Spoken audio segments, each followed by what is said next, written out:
മലപ്പുറം ജില്ലാ സമ്മേളനത്തിൽ തുടക്കമായിട്ടുണ്ട്. താനൂരിലെ വിജയരാഘവൻ സമ്മേളനം ഉദ്ഘാടനം ചെയ്ത് സംസാരിക്കുകയാണ്. അതിന്റെ അമിതാധികാര പ്രവണതയിലേക്കുള്ള സഞ്ചാരം കാണാൻ കഴിയും. ഇപ്പൊ മൂന്നാമത്തെ ഭരണം വരുമ്പോൾ അത് കൂടുതൽ ദൃശ്യമാവുകയാണ്.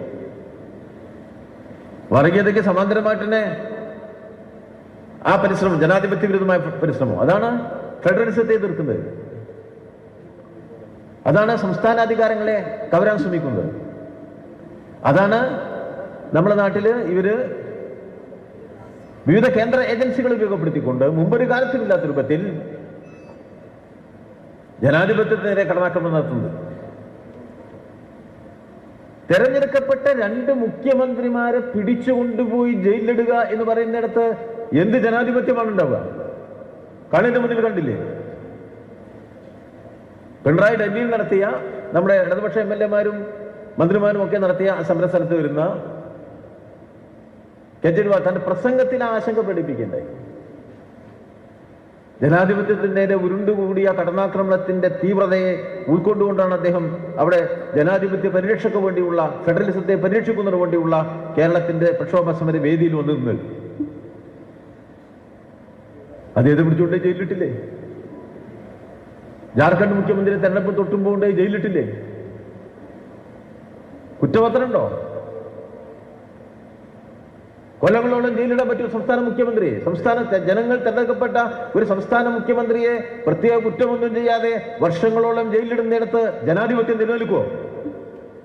മുഖ്യമന്ത്രിക്ക് അതാണ് സ്ഥിതിയെങ്കിൽ ഇവരെ എതിർക്കുന്ന എല്ലാവർക്കുമുള്ള സ്ഥിതി അത് തന്നെ എന്ന മുന്നറിയിപ്പില്ലേ? UAPA ഉപയോഗിച്ച് ജയിലിൽ കൊണ്ടുപോയിട്ടവരിൽ വലിയൊരളവ് മുസ്ലിം ജനവിഭാഗങ്ങളില്ലേ? അതിനെ എതിർക്കാൻ ഇവിടെ ഒരു പാർട്ടി ഉണ്ടായിട്ടുള്ളത് കമ്മ്യൂണിസ്റ്റ് പാർട്ടിയാണ്, CPIM ആണ്. ഭീമാ കൊറേഗാവ് സംഭവമായിട്ട് ബന്ധപ്പെടുത്തിക്കൊണ്ട് എത്ര ഭീഷണാശാലികളായ മനുഷ്യരാണ് കൊണ്ടുപോയി ജയിലിട്ട്. സ്റ്റാൻ സ്വാമി ജയിലിൽ കിടന്നു മരിച്ചത് എത്ര ഹീനമായ അമിതാധികാര പ്രയോഗമാണ്. ഈ കേരളത്തിൽ തന്നെ വലിയ തോതിൽ ഈ ദുർവിനിയോഗം മുഴുവൻ നടന്നില്ലേ? CBI, CIA, നമ്മുടെ EDA ഒക്കെ ദുർവിനിയോഗം ചെയ്യുന്നത് നമ്മളെല്ലാം കണ്ണിന് മുന്നിൽ കണ്ടുകൊണ്ടിരുന്നില്ലേ? വെറുതെ സംഭവിക്കുന്ന വളരെ നിഷ്പക്ഷമായ, നിരുപദ്രവമായ നിയമനിർവഹണമാണോ നടക്കുന്നത്? അതോ അപകടകരമായ ജനാധിപത്യ ധ്വംസനമാണോ, പൗരാവകാശ ധ്വംസനമാണോ നടക്കുന്നത്? പൂർണ്ണമായും ആ നിലയിലാണ്.